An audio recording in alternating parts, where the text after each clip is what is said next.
मुलांनो, आज आपण पाठ क्रमांक 23 माझा अनुभव 2 हा पाठ शिकणार आहोत।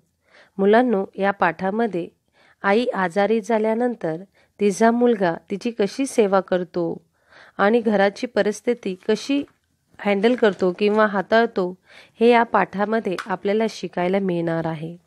मुलांनो, आई तापाने फणफणत असताना ह्या मुलाने थंड पाणी घेऊन स्वच्छ रुमालाने तिच्या डोक्यावर कशा घड्या ठेवल्या आहेत आणि ताप कमी झाल्यानंतर डॉक्टरांना आपल्या घरी कसे घेऊन आलेला आहे। आईला चहा करून दिलेला आहे, सर्व घर त्यांनी स्वच्छ झालेलं आहे आणि आईची कशी सेवा केली आहे हे आपण ह्या पाठामध्ये शिकणार आहोत। पाठ क्रमांक 23 माझा अनुभव 2, पान क्रमांक 28। ऐका व वाचा। शाळा सुटली, मी घरी आलो, इकडे तिकडे पाहिले तर आई झोपलेली दिसली। यावेळी ती अशी कधीच झोपत नाही। मी आईजवळ गेलो, आई, तुला बरे वाटत नाही का असे विचारत मी तिच्या शेजारी बसलो। आईच्या अंगाला हात लावून पाहिला। आईला खूप ताप आला होता, तिचे अंग तापाने फणफणत होते। मुलांनो, हा पाठातील मुलगा जेव्हा घरी जातो तेव्हा तो रोज घरी गेल्यानंतर त्याची आई त्याच्या समोर असते किंवा काही ना काही काम करत असते। आज तो घरी गेल्यानंतर तो इकडे तिकडे पाहत आहे आणि इकडे तिकडे पाहिल्यानंतर त्याची आई त्याला दिसत नाही, तर आई त्याला झोपलेली दिसत आहे आणि झोपलेली दिसल्यामुळे तो विचार करत आहे की आई आज झोपलेली कशी आहे, ह्यावेळी तर ती झोपत नाही। म्हणून तो आईच्या जवळ जातो आणि आईला विचारतो की आई, तुला बरं वाटत नाही का। आईच्या बाजूला बसतो आणि बसल्यानंतर काय करत आहे, तो आईच्या अंगाला हात लावतो। अंगाला हात लावल्यानंतर त्याला कळते की आईला ताप आलेला आहे, तिच्या अंगामध्ये भरपूर ताप आहे। ह्याचप्रमाणे मुलांनो, आपणही जेव्हा शाळेतून घरी जातो तेव्हा आपण काय करत असतो, आपल्या समोर आपल्या आईला पाहत असतो आणि जर आपल्या समोर आपली आई नसेल तर आपण घरी जर इतर व्यक्ती असतील तर त्यांना विचारत असतो की बाबा रे, माझी आई कुठे गेली आहे, मला दिसत नाही। किंवा आई झोपली तर कधी झोपत नसेल आणि अचानक झोपली तर तुम्ही तिला विचारता की आई, तू आज का झोपली आहेस, तुला बरं वाटत नाही का। मुलांनो, त्याच्या आईच्या अंगाला ताप लागल्यानंतर आई तापाने फणफणते हे पाहिल्यानंतर तो पुढे काय करतो पहा। मी लगेच थंड पाणी घेतले, स्वच्छ रुमाल घेतला, तो थंड पाण्यात बुडवला। मी आईच्या कपाळावर रुमालाच्या घड्या ठेवू लागलो। काही वेळाने आईचा ताप थोडासा कमी झाला। मी डॉक्टरांकडे गेलो, त्यांना घरी घेऊन आलो। डॉक्टरांनी आईला तपासले, औषधे लिहून दिली। मी आईला चहा करून दिला। थोड्या वेळाने आईला झोप लागली। मी घर आवरले, घर स्वच्छ झाडूने झाडले।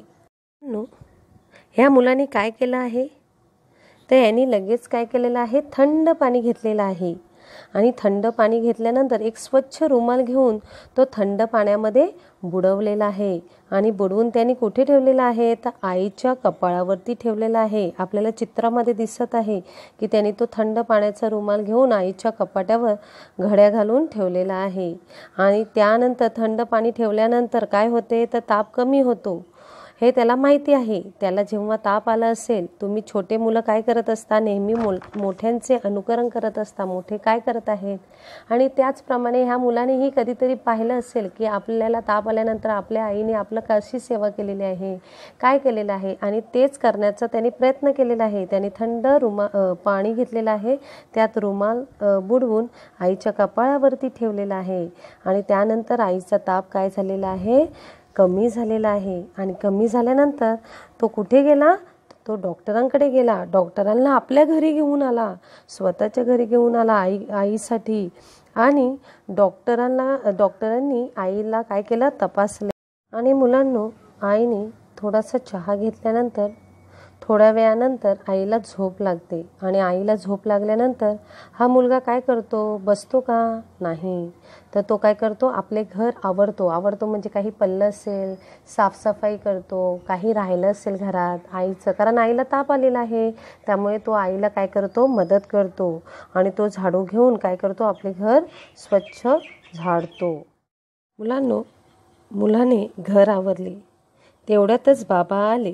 त्यांनी डॉक्टरांनी दिलेली औषधं आणली, आईला दिली. आत्ता आईला थोडे बरे वाटू लागले. आई उठून बसली. बाबा म्हणाले, तू उठू नकोस, आराम कर, जेवणाचे मी बघतो. आईच्या चेहऱ्यावर समाधान दिसले. आईचा आनंदित चेहरा पाहून आम्हालाही आनंद झाला. मुलांनो, बाबा घरी आल्यानंतर बाबांनी काय केलेले आहे? तर बाबा घरी आल्यानंतर बाबांनी जे डॉक्टरांनी औषधं दिलेली आहेत लिहून, ती काय केलेली आहेत? आणलेली आहेत. आणि आणल्यानंतर ती कोणाला दिली आहेत? तर आईला दिली आहेत. आणि आईने औषधं घेतल्यानंतर आईला थोडेसे बरं वाटू लागले. आई लगेच कशासाठी उठायला लागली आहे? कामासाठी उठायला लागली आहे, ह्यांच्यासाठी जेवण बनवण्यासाठी उठायला लागलेली आहे. पण बाबा काय म्हणत आहे की तू उठू नकोस, तू आराम कर, आज रेस्ट कर, तू काय करू नको, आज जेवण बनवू नको, जेवणाचं मी बघतो. आज जेवणाचं कोण बघणार आहे? बाबा बघणार आहे. आणि आईचा चेहरा कसा दिसतो? समाधान म्हणजे सॅटिस्फॅक्शन आपल्याला दिसत आहे. आईला बरं वाटत आहे आणि आईचा चेहरा कसा दिसत आहे? आता आनंदी दिसत आहे. आई आनंदी दिसल्यामुळे मुलालाही काय वाटत आहे? बरे वाटत आहे, कारण आता आई बरी झालेली आहे असे मुलाला वाटत आहे. मुलांनो, तुम्हाला माझा अनुभव हा पाठ समजलेला आहे आणि या पाठामध्ये हा मुलगा आपल्या आईची कशी मदत करतो हे आपण सर्वांनी पाहिलेलं आहे. आता तुम्हाला गृहपाठासाठी काय करायचं आहे? तर तुम्ही घरात कोणकोणती कामं करता, तुमच्या आईला कोणकोणती मदत करता, हे तुम्हाला 5 ओळीमध्ये तुमच्या गृहपाठाच्या वहीमध्ये लिहायचे आहे.